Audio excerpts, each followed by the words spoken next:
কুরআনুল কারীমে আল্লাহ বলেন,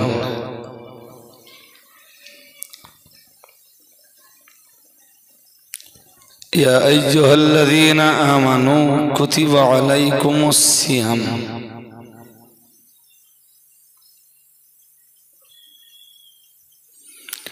হে পৃথিবীর ঈমানওয়ালা মানুষের দল,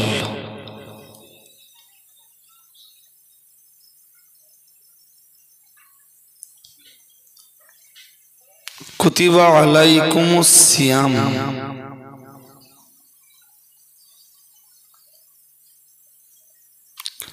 রোজা তোমাদের উপরে লিখিতভাবে ফরজ করা হয়েছে।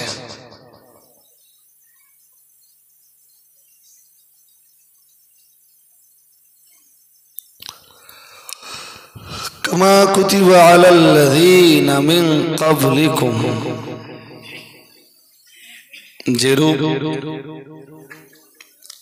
তোমাদের পূর্ববর্তীদের উপরে লিখিতভাবে রোজা ফরজ করা হয়েছিল।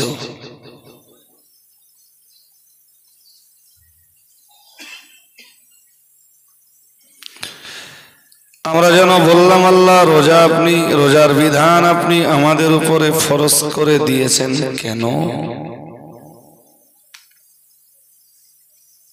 আল্লাহ বললেন, লাআল্লাকুম তাত্তাকুন,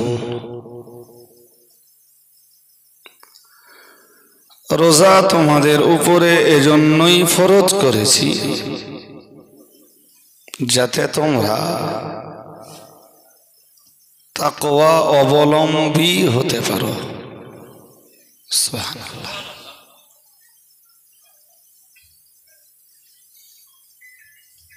তাকওয়া অবলম্বী বলতে মুত্তাকি।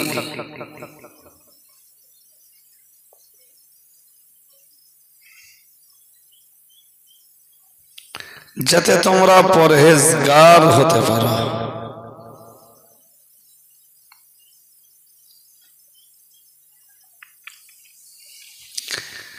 তাহলে এই আয়াতে আল্লাহ ইমানদারদেরকে ডেকে তিনটি কথা বললেন। অন্য মনস্কতা ছেড়ে, সামনে রমজান মাস আসছে, মন দিয়ে আমার কথা শুনুন। প্রথম কথা, কুতিবা আলাইকুমুস সিয়াম, লিখিতভাবে রোজা তোমাদের উপরে ফরজ করা হয়েছে।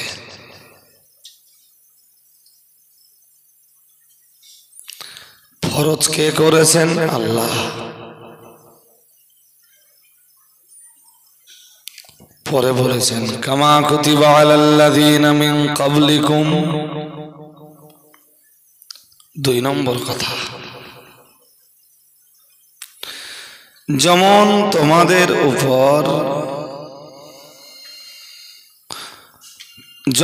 তোমাদের পূর্ববর্তীদের উপর রোজা ফরজ করা হয়েছিল।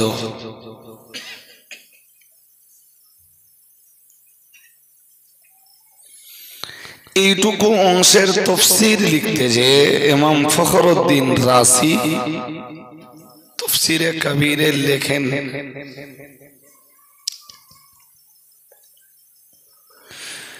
ইহুদিদের উপরেও রোজা ফরজ ছিল,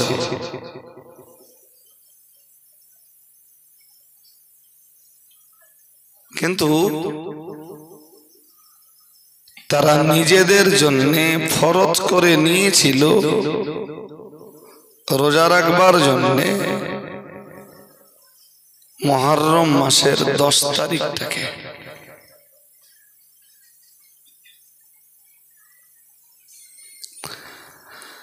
আল্লাহ তাদের উপরে ফরজ করেছিলেন এক সময়,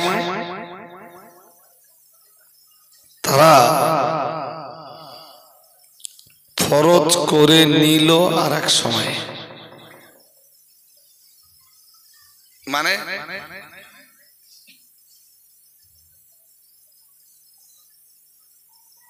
তারা আল্লাহর নির্ধারণটাকে মানল না।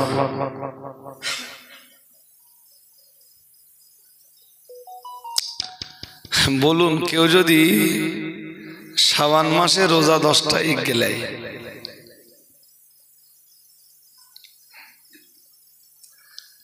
আর ওদিকে শাওয়াল মাসে যে রোজার পরবর্তী মাস আর 10টা করে, আর রমজানে 10টা রাখে, 30 হয়ে গেল তো? হ্যাঁ না বল, হক আদায় হবে? হ্যাঁ, বহু কাজ আছে আমরা এগিয়ে রাখি না?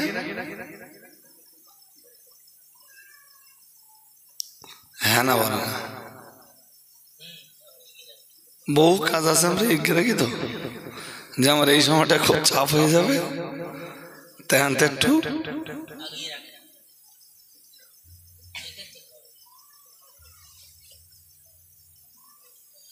কিন্তু কেউ যদি ভাবে শাবানে 10টা, রমজানে 10টা, শাওয়ালে 10টা হবে?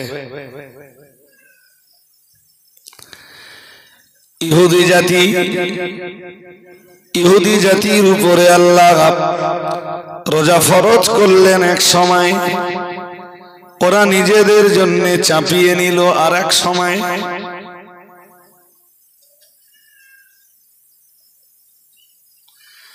ফরজ করে দিলেন আল্লাহ রমজানে, কিন্তু ওরা রমজানের রোজাটাকে বদলে নিল আশুরার রোজায়।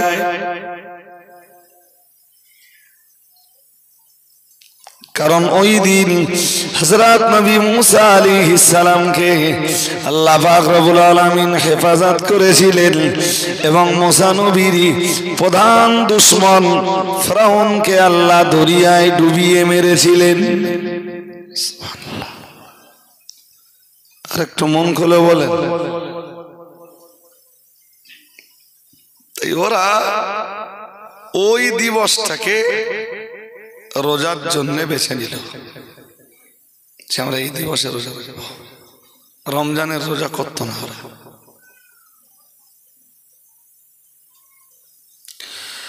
অন্যদিকে খ্রিস্টান জাতি রমজান মাস যদি শীতের সময় পড়তো, তখন তারা শীতকালে রমজানে রোজা রাখতো। কিন্তু যদি রমজান মাস গরমের সময় পড়তো, তখন নিজেরা পাল্টে নিত, রোজা রাখতো শীতকালে। যে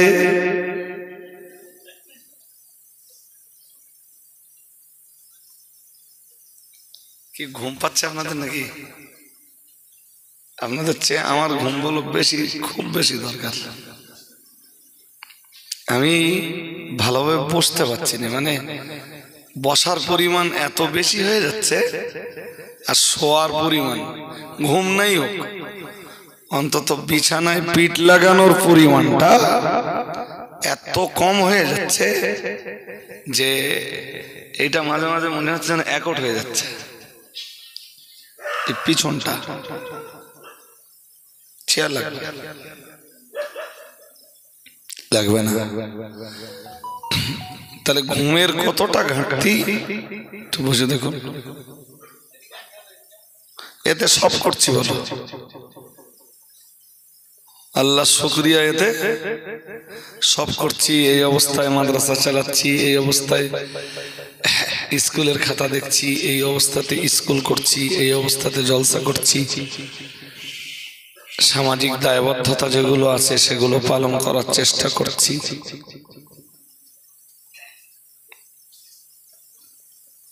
তাহলে এই পর্যন্ত যা শুনেছেন, কি শুনলেন একটু বলেন?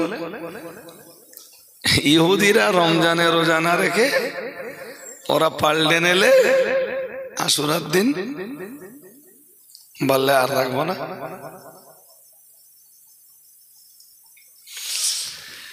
খ্রিস্টানরা তারা শীতকালে রমজান পড়লে রমজানে রোজা রাখবে, আর রোজা যদি শীতকালে না পড়ে তাহলে ওই রোজা ঠেলে নিয়ে যাবে শীতকালে। কেন না গরমের সময় রোজা রাখতে কষ্ট হয়,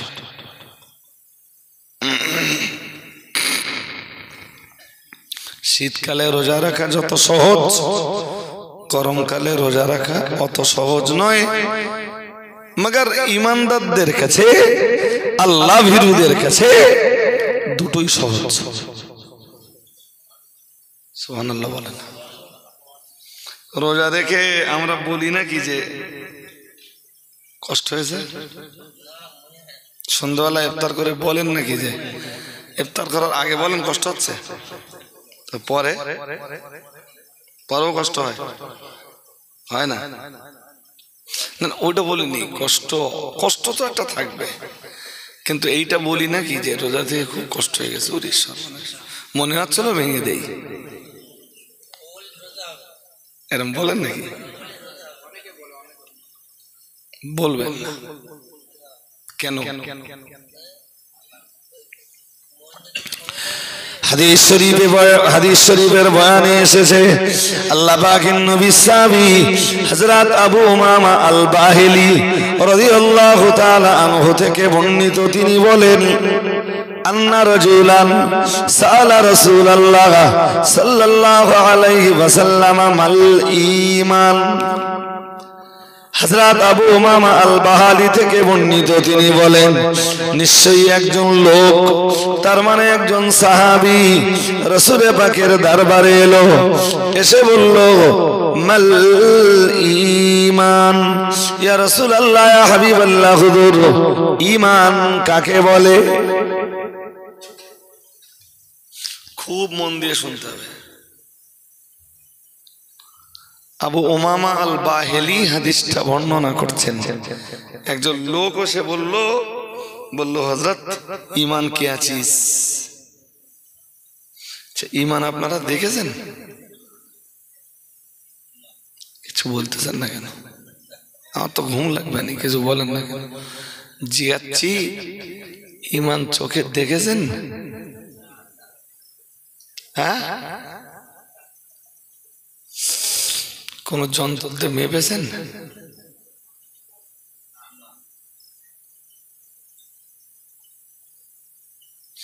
একটা লোক ঈমান আনার আগে 65 কেজি ছিল, ঈমান আনলে ওজন বাড়বে?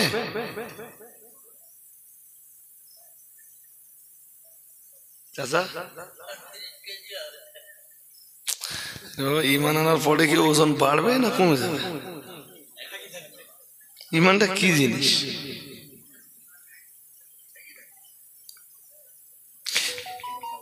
জিজ্ঞেস করছি ঈমানটা কি কি কি কি জিনিস? চাপালি নূরপুরের লোক তো আজকে থেকে আওয়াজ শোনে না, বহু বছর ধরে আপনারা আওয়াজ শুনে আসতেছেন। আমি জিজ্ঞেস করছি ঈমানটা কি কি কি জিনিস? ঈমানটা এক্সিলেন্ট। একজন বলেছে সত্যি কথা বলা।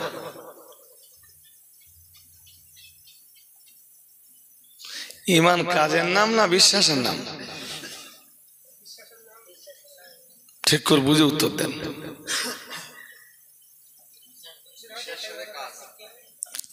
ঈমান কাজের নাম না বিশ্বাসের নাম? আগে কি বিশ্বাস করতে হবে?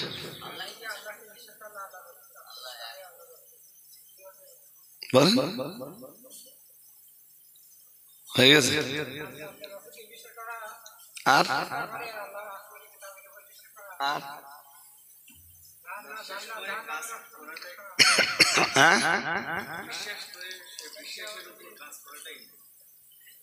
কেউ কাজ করলো না, ধরেন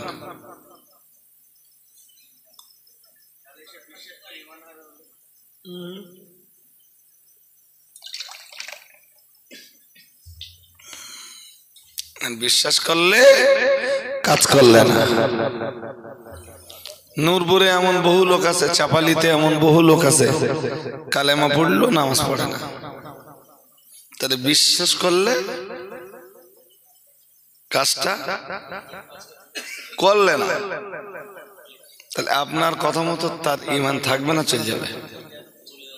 হ্যাঁ, ওই জন্যই তো বলতে যে কাজের নাম ইমান না বিশ্বাসের নাম ইমান।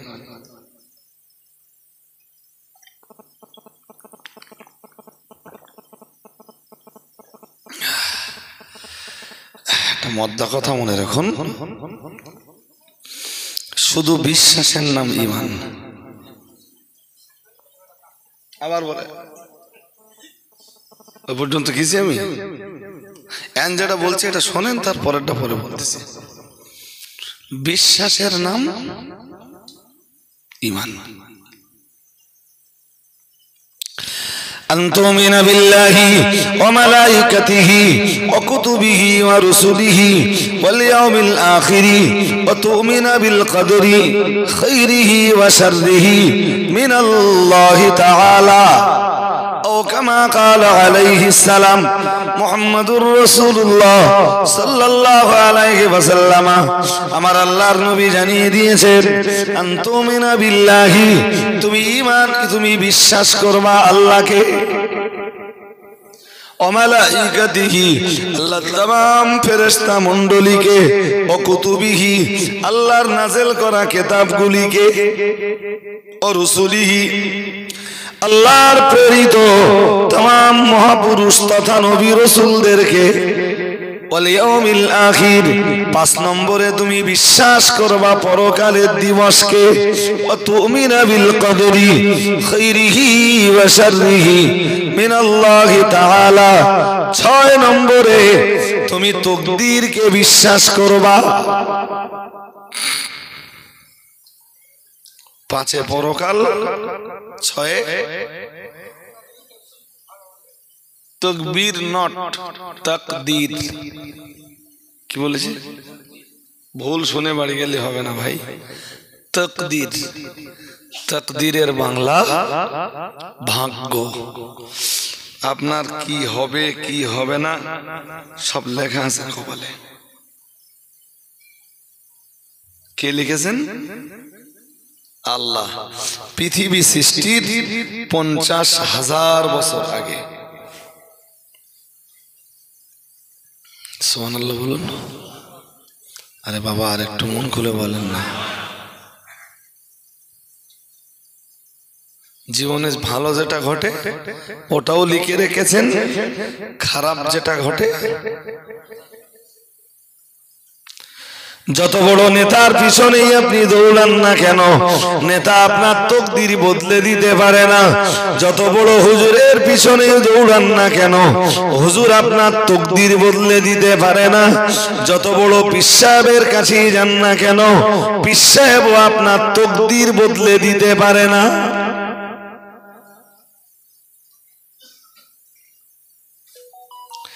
জুয়ার বোর্ডে বান্দা যত বেশি যাক না কেন, জুয়ার বোর্ড বান্দার জীবনের তকদির পাল্টে দিতে পারে না। ও যতই লটারি কাটুক না কেন, ওর জীবনের লটারি ওর তকদির ভাগ্য বদলে দিতে পারে না। লটারিতে যদি মানুষের জীবনের ভাগ্য বদলাতো তো চৌমাথার 1.5 কোটির ভাগ্য বদলে যেত। হ্যাঁ না বলবেন তো? সে যে 1.5 কোটি টাকা পেলে তা সে কম? হ্যাঁ না বলেন?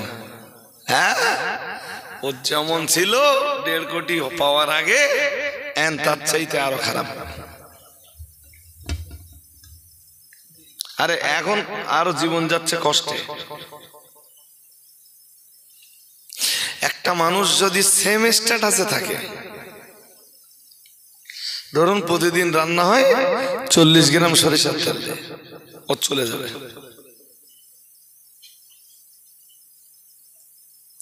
কিন্তু 40 গ্রাম থেকে 100 গ্রাম, 100 গ্রাম থেকে 200 গ্রাম, 200 গ্রাম থেকে রান্না করতে পারি তেল লাগতো 500 গ্রাম। এবার যদি ফের 40 গ্রামে আনে, ওইটাই বলেছি, কেউ যদি সেম স্ট্যাটাসে জীবন যাপন করে তার কষ্ট হয় না। স্ট্যাটাস বদলালে বলুন, চৌমাথারও 1.5 কোটি পেল, ভাগ্য বদলেছে।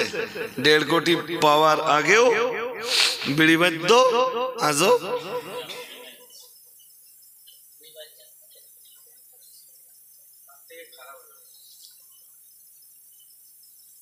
এই জন্য ইমানদার বিশ্বাস করবে তকদিরের ভালো মন্দ কার পক্ষ থেকে হয়?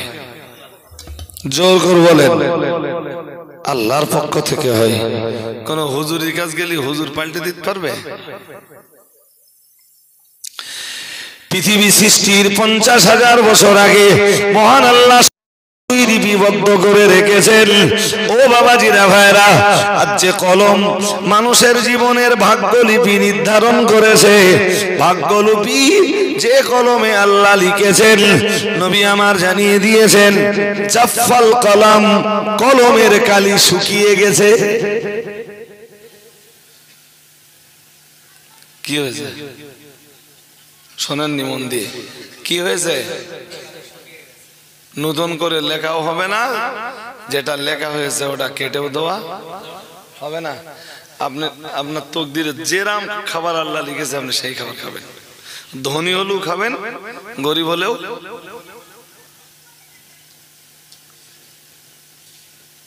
আপনি একটা জিনিস চিন্তা করেন, আমার গাড়িতে যারা থাকে ওর তো প্রতিদিন খাওয়া দাওয়া খুব ভালো আছে, কথা বলে না? আচ্ছা, এত ভালো খাওয়া প্রতিদিন ধনীর বাড়িতেও হয়? কথা বুঝে বলেননি, উত্তর ঠিকঠাক দেন। বলছি আমার গাড়িতে যারা থাকে ওরা প্রতিদিন জলসা জলসা যে যা খেয়ে বেড়ায়, এত ভালো খাবার রোজ রোজ ধনীর বাড়িতেও তৈরি হয়? হয়। তো ওরা যারা আছে ওরা গরিব মানুষ তো সব। তাহলে বুঝতে হবে ওদের তকদিরে কে লিখেছেন। এরপরে নবীজি বলেন জাফফাল কলমের কালি শুকিয়ে গেছে, নতুন করে কিছু লেখাও হবে না, আর নতুন করে কারোর জন্য সেটা যেটা লেখা হয়েছে ওটা কেটেও দেওয়া। মুসলমান এই বিশ্বাসটা করলে ও তো লটারি কাটবে না। কি ঘোড়ার ডিম করতে জিনিস কাটবো আমি? এই যদি আমার ভাগ্য না বদলে দিতে পারে কি চুলকুনি দিয়ে কাটতে যাবো? আমার ভাগ্য তাই থাকবে যা আল্লাহ লিখেছেন। 2002 সাল আমার আব্বা যখন মারা যায়, আমি গাড়িতে একটা বাম রেস নিয়ে শুধু কপাল যন্ত্রণা হচ্ছে।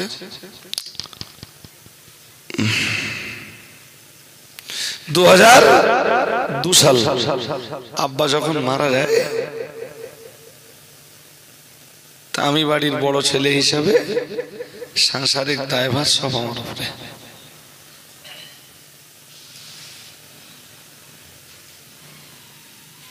তা ভাই সংসারে কি কষ্ট সাংসারিক জীবনে সে ভাষায় বর্ণনা করতে পারবে না। আমার নিচে এতগুলো ছোট ভাই বোন, নিজের পড়াশোনা, মা বেঁচে আছেন,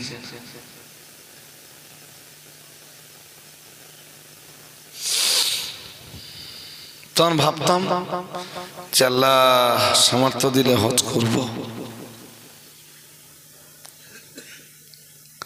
কিন্তু বিগত কয়েক বছরে আল্লাহ এত ঘন ঘন মক্কা মদিনার জিয়ারাত, কাবার দিদার করবার সুযোগ আল্লাহ দেবেন এটা একবারও ভাবিনি।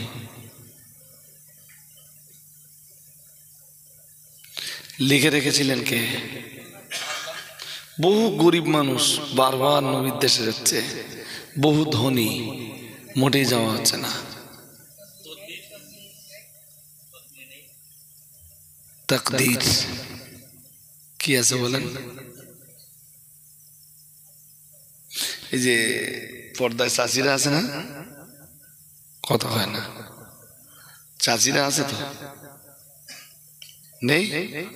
আছে চাচিরা যে এই যে সমিতি করে বেড়াচ্ছে, আছে কেন? আছে আড়ত। চাচি যতই সমিতি করুক চাচির তকদির বদলাবে না। কপালে যা আছে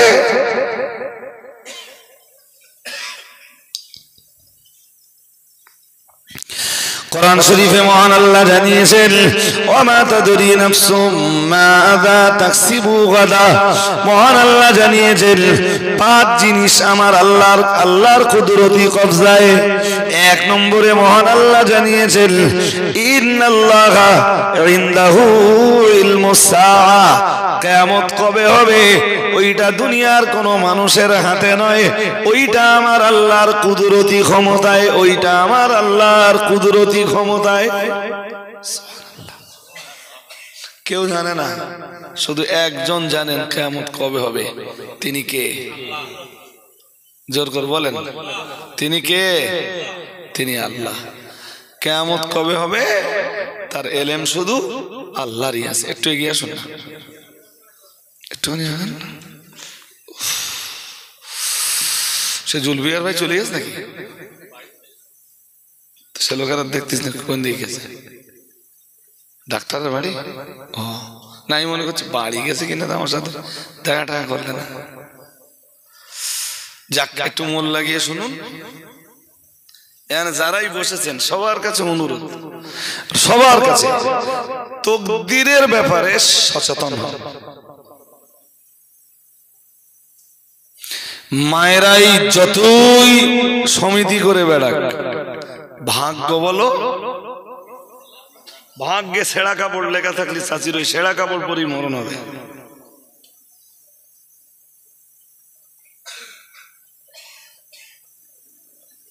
এই জন্য ইমানের 6 নম্বর অঙ্গটাই হলো তাকদীর বিশ্বাস।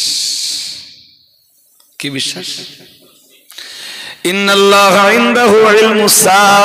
পাঁচটি জিনিসের জ্ঞান কেবল আল্লাহ পাকেরই রয়েছে। মহান আল্লাহ ব্যতীত পাঁচটা জিনিসের এলেম কারণ নেই।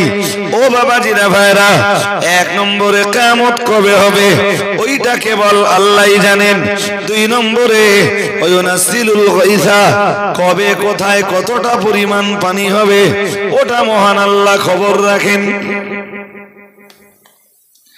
গতকালকে জামিয়া রহমানিয়ার খতমে বুখারীর অনুষ্ঠান ছিল।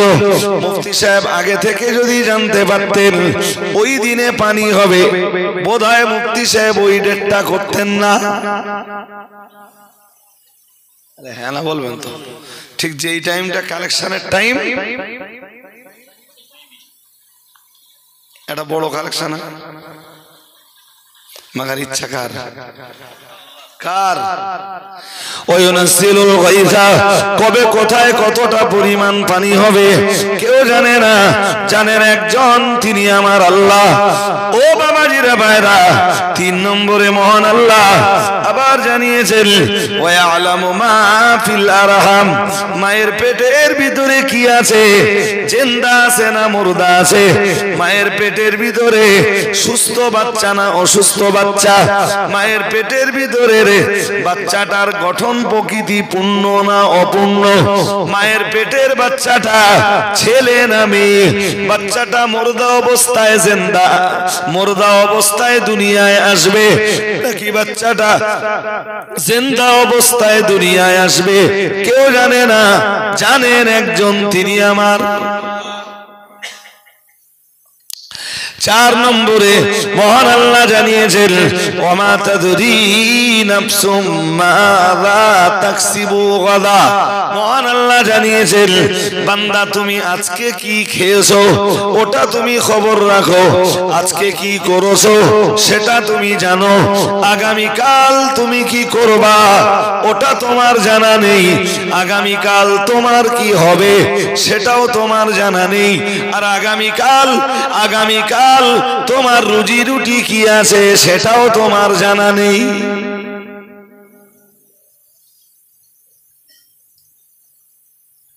কি করবেন আপনি আগামীকাল এটা আপনি বলতে পারবেন না? পারবেন? আপনি জাস্ট আঁকিয়ে রাখতে পারেন, ব্লুপ্রিন্ট করে রাখতে পারেন, কিন্তু নিশ্চিত করতে পারবেন গ্যারান্টি? কথা বলে না। ওর নাম তো ওর নাম কি? হ্যাঁ, বেহার বাড়ি গেছে, নতুন ছেলে বিয়ে দিয়েছে, বৌমা আনতে গেছে। জি বেয়াইকে বলেছে যে আমি বলো 12:30টার মধ্যে বেরিয়ে যাব, 12টার ভিতরে খেয়ে 12:10-15 নামাজে দাঁড়াবো, জোহরের নামাজটা পড়েই বৌমারে নিয়ে বেরিয়ে পড়বো, আমার এমার্জেন্সি কাজ আছে। ব্যয় খুব সল সল বাজার করেছে, ইলিশ মাছ কিনেছে, ভেটকি মাছ কিনেছে, বড় বড় ট্যাংরা মাছ কিনেছে, পাঁচশে মাছ কিনেছে, বাগদা এনেছে, খাসির গোস্ত এনেছে, সব রান্না বান্না হয়ে গেছে। বেলা 11টা বাজে, এ লোক গোসল করতে গেছে, আর গোসলে যে শুনতেছে বাড়ির একজন খতম। ফর এক্সাম্পল শুনছে বাড়ি একজন মারা গেছে। কি হয়েছে? ইলেকট্রিকে শক খেয়েছে। বাড়ির কেউ মরে গেছে, এই খবর ওর কানে গেলি ওর খাওয়া আসবে? হ্যাঁ, কেন? বেই বাজার করেছে, বেশ সঙ্গে সঙ্গে ঘুরেছে, বড় বড় মাছ কিনেছে, দেখেছে, খাওয়ার ইচ্ছাটাও বেরি বলেছে 12টার মধ্যে খাওয়া দাওয়া কমপ্লিট করাতে হবে। খাওয়ার ইচ্ছা ছিল তো, খাওয়া হয়নি কেন? হ্যাঁ, ওর নাম তকদির। আল কদরি খাইরিহি ওয়া শাররিহি, খায়ের ভালো, শার। আরে আজকে ভালো রান্না করে তুই কি করবি? আজকে ভালোটা তো তকদিরে। ভালো তো দূরের কথা, ওখান থেকে না খেয়ে বেরিয়েছে, বাড়ি এসেও খাওয়া হয়নি। রাত 12টা বাজে, তখন এসে কেউ কেউ বলছে দুটো খেয়ে নাও, ওর খাবার ইচ্ছা নেই। এর নাম তকদির।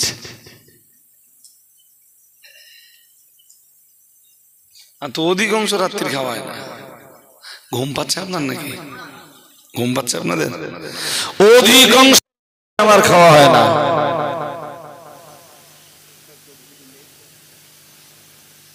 তকদিরে একদম।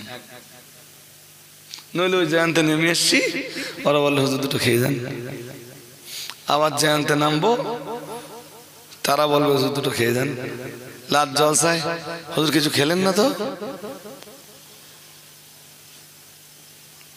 সকালবেলা বাড়ি ঢুকলাম, ফজরের পরে ঢুকে বললাম দুটো পান্তা দাও।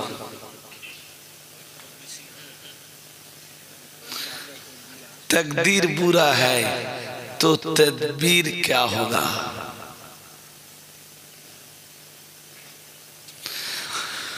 मुसलमान तकदीर বিশ্বাস হারা হারামি বাটপাড়ি বন্ধ হয়ে যেত।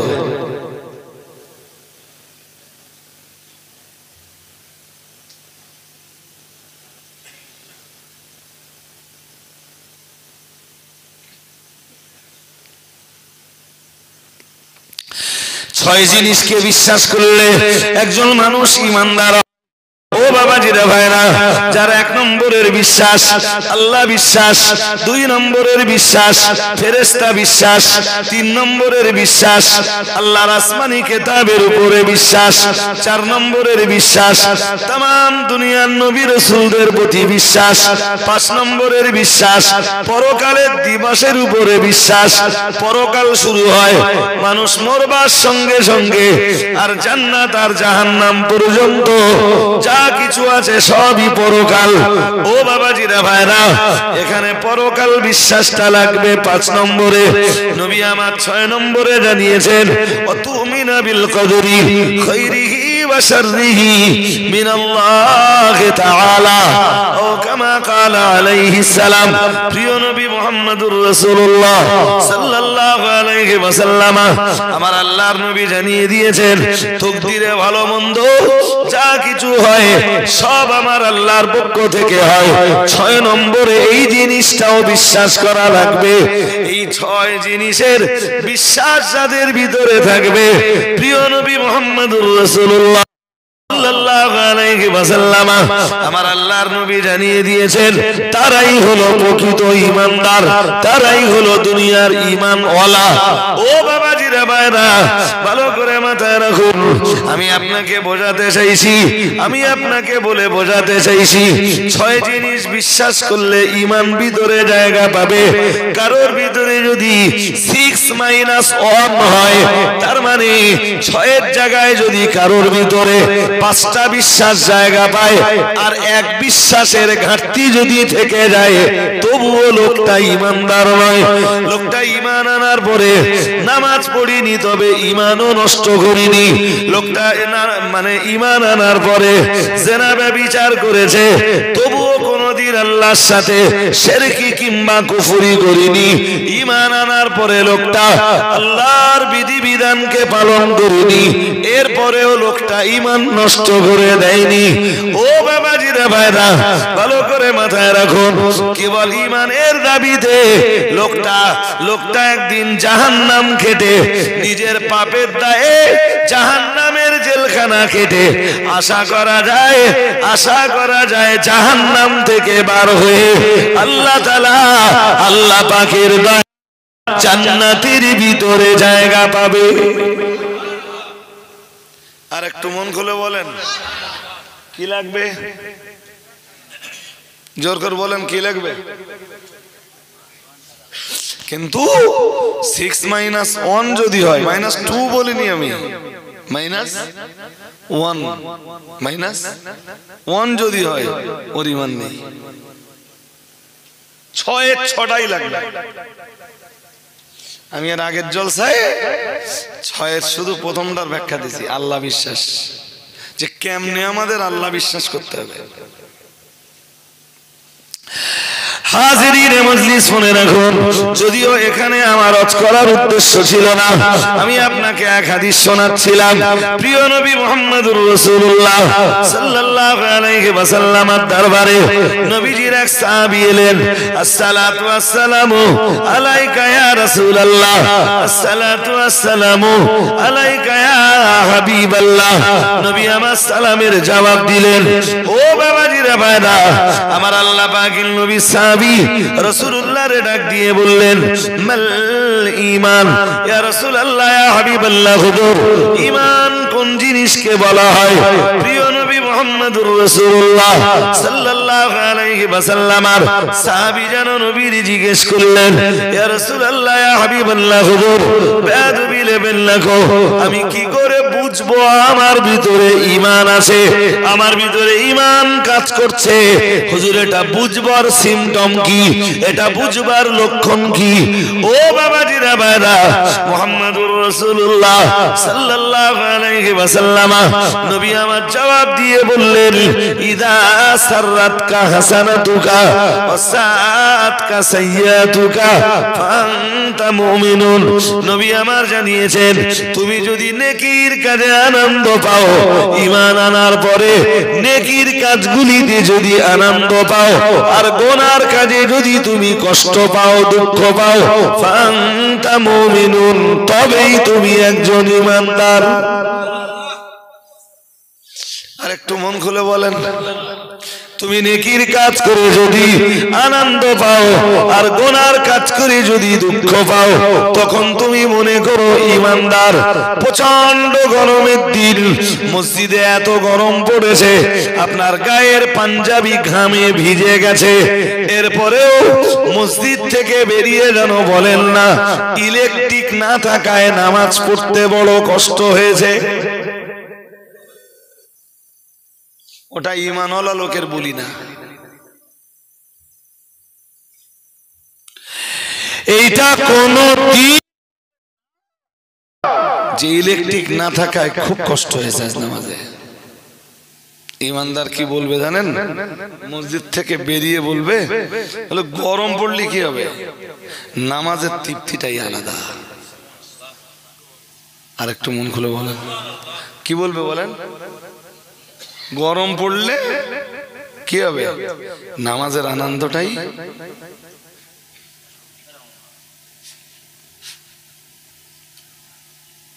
যেটাই বলতেছে উফ উফ উফ, কি কষ্ট হয়েছে আজকে নামাজে।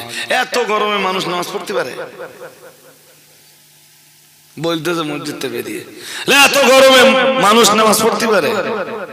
তুমি এক কাজ করো, তোমার আর মসজিদে আসতে হবে না, আগামী দিন থেকে তোমার বাড়ির গরু পেটকে দাও মসজিদে।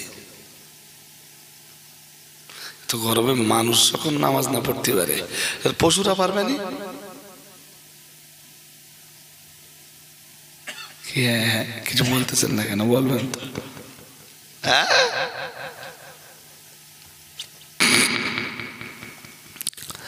জি, অন্যভাবে নেন না ভাই। আমি এই গল্প অনেকবার করেছি, আজ আবার করছি। 2013 সালে আমার এলাকার এক হাজি গেছে আমার 4 দিন পরে মক্কায়, আর আল্লাহ শুকরিয়া পড়েছে একই বিল্ডিং।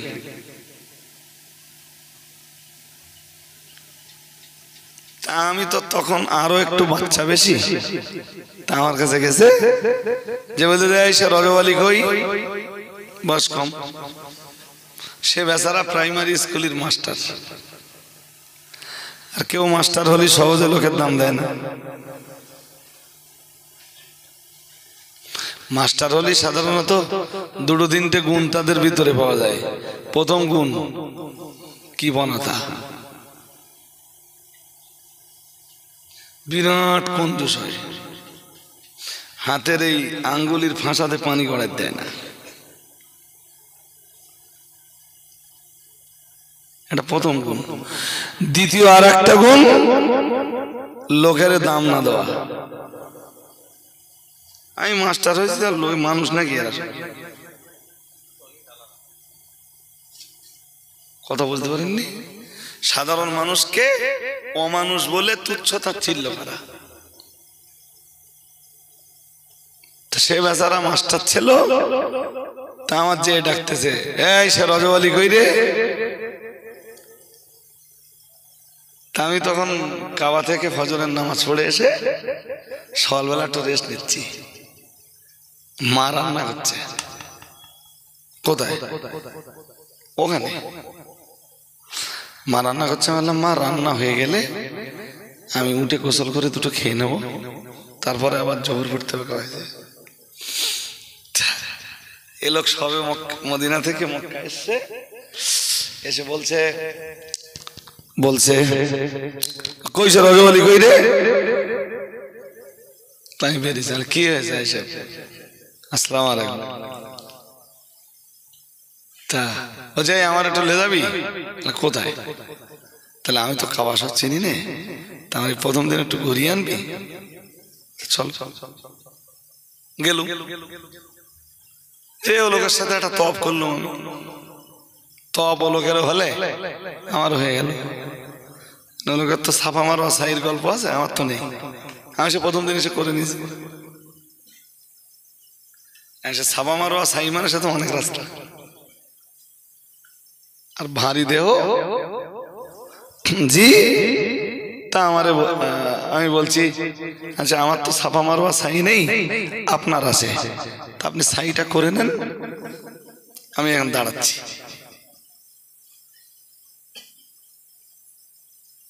তা ভাই 7 চক্কর খুব কষ্ট করে ছাই করেছে, করে একটা সেলুনি নিয়ে নেড়া করে নিল। গাড়িতে উঠেছে, বাসে আসতেছি, পাশাপাশি সিটি বসেছি।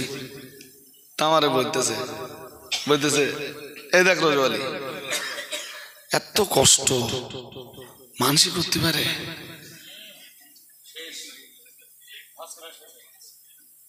ঠিক ভাষাটা বলেন। প্রথম দিন কাবায় গেছে, খাওয়া তো অফ করেছে, সাবা মারা সাই করেছে, জমজমের পানি পান করেছে। এটা কত আবেগ থাকবে, ইমানি কত জাজবা থাকবে সেদিন। বাসে উঠেই বলতেছে সে এত কষ্ট মানুষ করতে পারে। তারা এসে সামনের বছর থেকে আমাদের এলাকার যাদের হজ ফরজ হবে, ওরকে বাড়িতে একটা করে গরু ছাগল পেটকে দেওয়া হবে। মানুষ যখন এই কষ্ট করতে পারে না, তো গরু ছাগলে করবে যারা পারে। লোকটা রসুলের দরবারে ইয়া রাসূলুল্লাহ ইয়া হাবিবাল্লাহ হুজুর ঈমান কাকে বলে বলুন।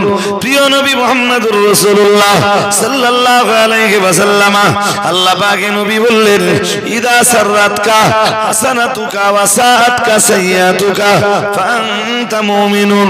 আল্লাহ পাকের নবী বললেন নেকির কাজে যদি তোমার মনের ভিতরে আনন্দে ভরপুর হয়ে যায় ওয়া সাররাতকা সাইয়্যাতুকা গুনার কাজে যদি তোমার মনের ভিতরে কষ্ট হয়, তুমি কোনো অন্যায় করে ফেলেছো, অন্যায়টা করবার ইচ্ছা তোমার মোটেই ছিল না, তোমার ইচ্ছার বিরুদ্ধে হয়ে পড়েছে, তোমার মনের ভিতরে যদি কষ্ট হয় ফাআনতা মুমিনুন, তবেই তুমি একজন ঈমানদার।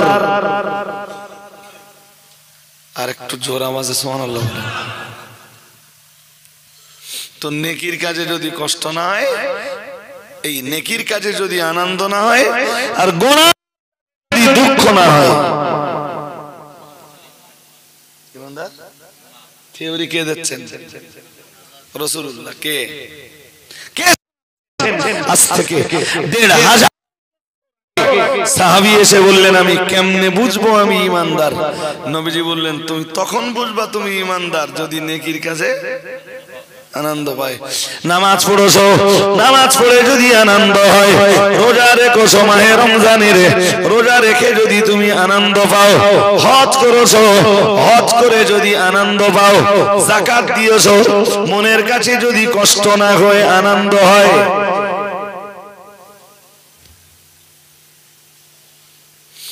যাকাত দিচ্ছে আর বলতেছে যে কি চুলকুনিতে যে যাকাত ফরজ করেছে, ওই টাকা से चल जाते अंधार में ईमान है क्या? कत बोले ना अंधार में ईमान है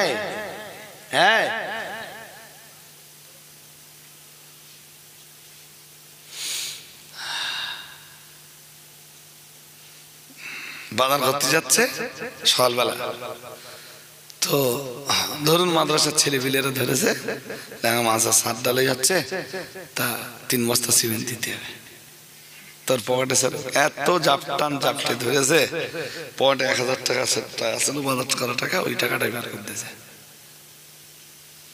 দে বাজারে গেছে, এক চার দোকানে বসে চা খাচ্ছে, চা খেতে খেতে বলতেছে আর ভাই যা সর্বনাশ আজকে হয়ে গেল। তাহলে কি হয়েছে? তাহলে এই পকেটে ১০০০ টাকা মোটে ছিল, সেই টাকাটা নিয়ে বাজার করতে আসছিলাম, তো এই চাপালি নূরপুর মাদ্রাসার বাচ্চা কাচ্চা ধরে সে টাকাটা ওর কাছে ছাড় ডালে হচ্ছে নেনেছে। এখন বলো নেনেছে ভাই, এখন বলো দিন বাজার কি করি? ইমানদারের কথাবার্তা কখনো এইরকম। আমি বলো আপনারা কে কোন ভাবে নিচ্ছেন আমি জানি না, কিন্তু আমার এই ওয়াজের ওয়েট অনেক, নিজে নিজে বলতেছ তাই না, সত্যি সত্যি অনেক ওয়েটের।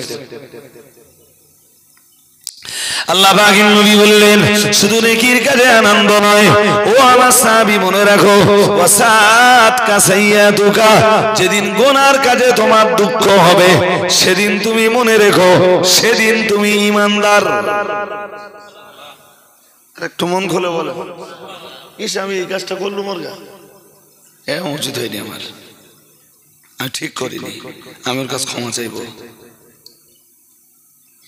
আরে আকাশ ডাকাডাকি তো কয়েকদিন ধরে করতেছে। ও একটু আগে ওয়াজ করছিলাম যে কোথায় কখন কখন কোথায় কখন কোন সময় কতটা পানি হবে কেউ জানে। সকালবেলা বাড়িতে বেরিয়েছি রেনকোট পরে, জানেন আজ সকালে তখন 10টা 15, তার পানি হচ্ছে বেশ ওয়ানতে হাফ কিলোমিটার আসি, পানি টানি কিচ্ছু নেই, কিন্তু কতক্ষণ দাঁড়িয়ে থাকবো? বাড়ি দাঁড়িয়ে থাকবো, স্কুল নষ্ট হয়ে যাবে। স্কুলে তো একটা শিডিউল টাইম থাকে, আমি রেনকোট পরে বেরিয়ে যাই। জি আপনাদেরকে বোঝাতে চাচ্ছি নেকির কাজের আনন্দ আর গুনার কাজের দুঃখ যাদের আছে তাদের ভিতরেই আছে ঈমান। সুবহানাল্লাহ। আর একটু মন খুলে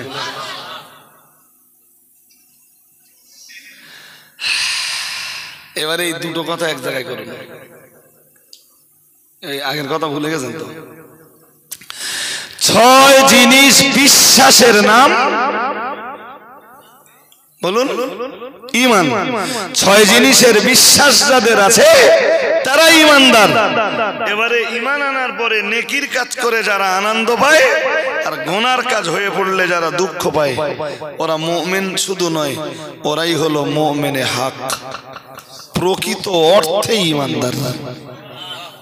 আরেকটু মনে হলে নশাদ, আমি একবারও বলিনি জি যে ঈমান আনার পরে আর কোনো কাজ করতে হবে না, এটা একবারও বলিনি, কিন্তু লজ্জার সাথে বলতে।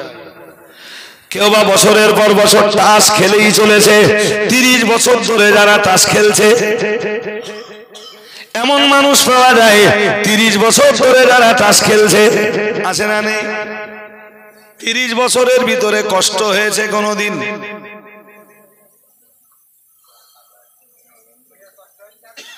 এমন মানুষ রয়েছে 20 বছর ধরে রয়েছে জুয়ার বোর্ডে, এই 20 বছরের ভিতরে জুয়া খেলা কোনোদিন বন্ধ হয়নি, আছে না নেই? কথা বলে না, আছে আছে? জুয়া খেলা বন্ধ, আজও লটারির টিকিটও কাটে, আর কলা বাগানের জুয়া, নিমতলার জুয়া, জামরুল তলার জুয়াতেও যায়, আজও বন্ধ হয়নি। ওই ওই ওই জুয়া খেলে আনন্দ পায়। কত মানুষ রয়েছে বছরের পর বছর মদ খায়, আজও মদ খেয়েই চলেছে, আজও মদ্যপান করেই চলেছে। মনের কাছে কষ্ট হলে তো অনেক আগেই মদ খাওয়া বন্ধ হয়ে যেত। এদের ভিতরের ঈমানের কন্ডিশন কি?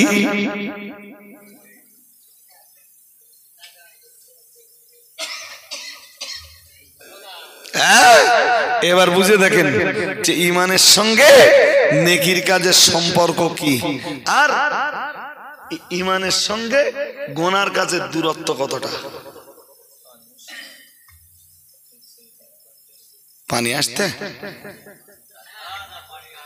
হ্যাঁ তার সমস্যা নেই, আমি তো শেষ করে দেবো তেমনি। এবার এমনি বুঝতে পারতেছেন না, 12:30 পর্যন্ত আমার টাইম ছিল, এমনি তো 12:05 হয়ে গেছে, এমনি আর 5 মিনিট 7 মিনিট গেলেই তো সালাম পড়তাম। আপনাদের বলা লাগবে না, তাহলে আপনারা চাপ নিচ্ছেন কেন? আর ভাবতেছেন বাড়ি যাবো, আমি বাড়ি যাবো কি এটা ভাবতেছেন না তো? আচ্ছা ঠিক আছে, সালামটা পড়ে নেই, ওয়াজ একটুখান বাকি আছে, একটুখান ওয়াজ বাকি আছে, ওইটুখানি না শুনলে আজকের ওয়াজের হক আদায় হবে না। উঠে দাঁড়ান, সালামটা পড়ে নেই, ওইটুকু বলবো। ইয়া নবী সালাম,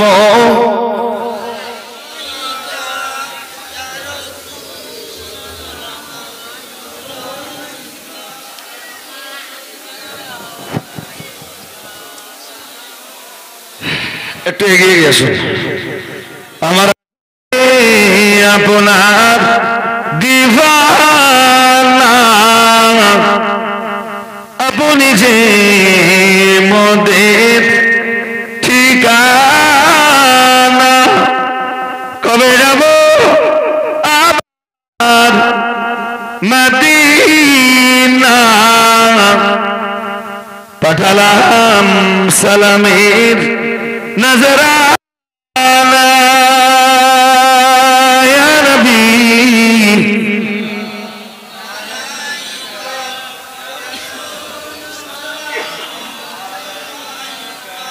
ইয়া হাবিব,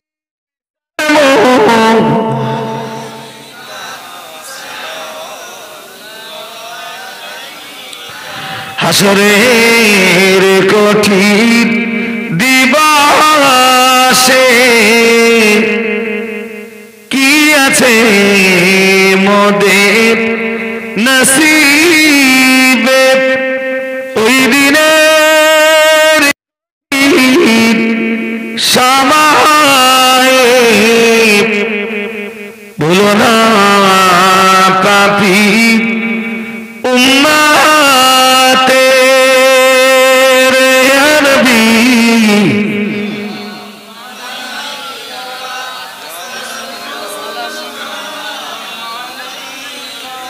ইয়া হাবিবি সালাম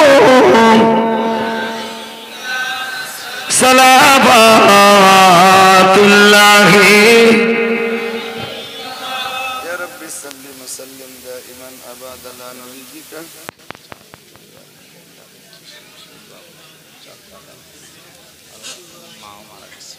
بلغ العقدى بكماله كشف الدجى بجماله حسنت جميع خصاله صلوا عليه وآله اللهم صل على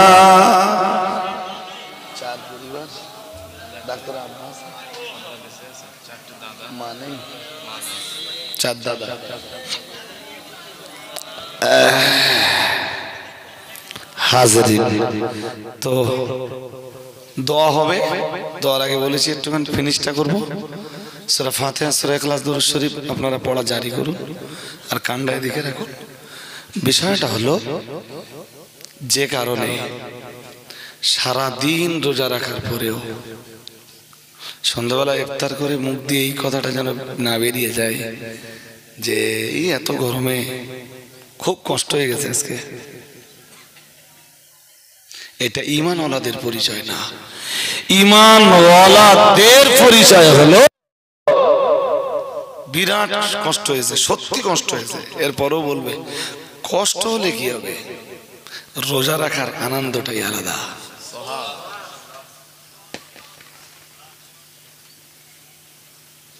কি কথা বলছি বুঝতেছেন নাকি তা ইহুদিরা কি করতে বলেন বলে যায়নি বলো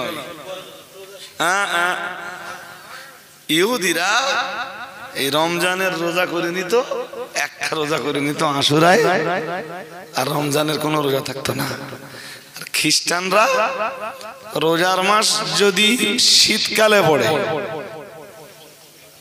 তাহলে রোজা করে নেবে আর যদি গরমে পড়ে তাহলে মাস নিজেরা পাল্টে নেবে মাস ওই কথাটাই আল্লাহ কোরআন শরীফের ওই রোজা ফরজ হওয়ার আয়াতে বলতেছেন ইয়া আইয়ুহাল্লাযীনা আমানু হে দুনিয়ার ঈমানওয়ালা মানুষের দল কুতিবা আলাইকুমুস সিয়াম লিখিতভাবে তোমাদের জন্য রোজা ফরজ করা হয়েছে আল্লাহ পাক রব্বুল আলামিন আবার জানিয়েছেন কামা কুতিবা আলাল্লাযীনা মিন ক্বাবলিকুম যেমন তোমাদের পূর্ববর্তীদের উপরে রোজা ফরজ ছিল পূর্ববর্তী বলতে ইহুদি খ্রিস্টান রোজা ফরজ ছিল ইহুদিদের উপর রোজা ফরজ ছিল খ্রিস্টানদের উপর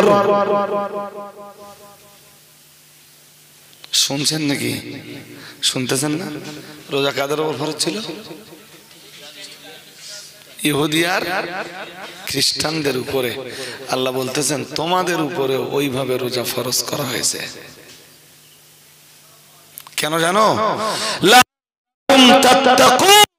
যাতে তোমরা মুত্তাকি পরহেজগার করো তাকওয়া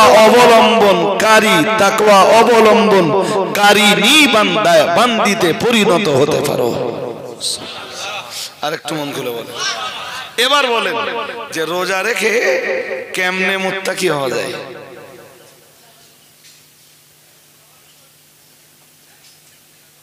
রোজা রেখে আবার মানুষ মুত্তাকি কেমনে হবে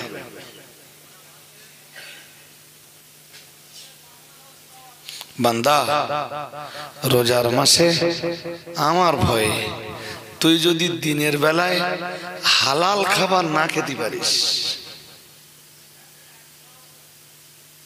তাহলে বান্দা তুই সেই আল্লাহর ভয়ে সারা বছরের হারাম জিনিসগুলোরে কেন ছাড়তে পারবি না তোর আমার ভয় তোর কলিজায় আছে বলেই তো তুই রোজার মাসে দিনের বেলায় হালাল খাবারটাও বাদ দিলি তাহলে তুই আমার ভয়ে সারা বছরে হারাম জিনিসগুলোকে কেন বাদ দিতে পারবি না সুদ আমার ভয়ে কেন বাদ দিতে পারবি না ঘুষ আমার ভয়ে কেন বাদ দিতে পারবি না জুয়া আমার ভয়ে কেন বাদ দিতে পারবি না জেনা আমার ভয়ে কেন বাদ দিতে পারবি না মদ আমার ভয়ে কেন মাহে রমজানে এক মাস হালাল খাবার দিনের আলোতে না খেয়ে হারাম জিনিসগুলো বাদ দেওয়ার ট্রাল দে মুসলমানরা বলো সারা বছরের হারাম জিনিসগুলো বাদ দেওয়ার জন্য রোজার এক মাস দিনের বেলা না খেয়ে ট্রাল দেয় কি দেয় ট্রাল দেয়। এরপরেও সেই মুসলমানের বাচ্চারা হারাম খায় যখন, তখন লজ্জায় মাথা নিচু হয়ে যায়। আপনি এইটা একটু এইটা শুধু মনে করবেন। আর একবার বলছি যে আমি রোজার মাসে আমার বাড়ি খাবার ছিল, দিনের বেলা তো খেতে পারতাম, খাইনি। কার ভয়ে? কার ভয়ে? তো সেই আল্লাহর ভয়ে আমি মদ বাদ দিতে পারবো না কেন? কথা কি বুঝতেছেন নাকি বান্দা? এইভাবে যদি তুই রোজা, এই চিন্তায় যদি তুই রোজা রাখতে পারিস, তবে তুই মোত্তাকি হয়ে যাবি। যেই তুই হারাম জিনিসগুলোরে বাদ দিয়ে চলবি, তুই সেই পরহেজগার বান্দায় পরিণত হয়ে যাবি। আর একটু মন খুলে, রোজা সংক্রান্ত আরো আলোচনা ছিল, আরো অনেক আলোচনা ছিল, প্রচুর হাদিস রয়েছে হাদিসের কিতাবে। আর বাড়বো না, আজকের মজলিস এখানেই ইতি সমাপ্তি। ডাক্তার সাহেবের 4 পরিবার মিলে আজকের এই মজলিসের ইন্তজাম। ডাক্তার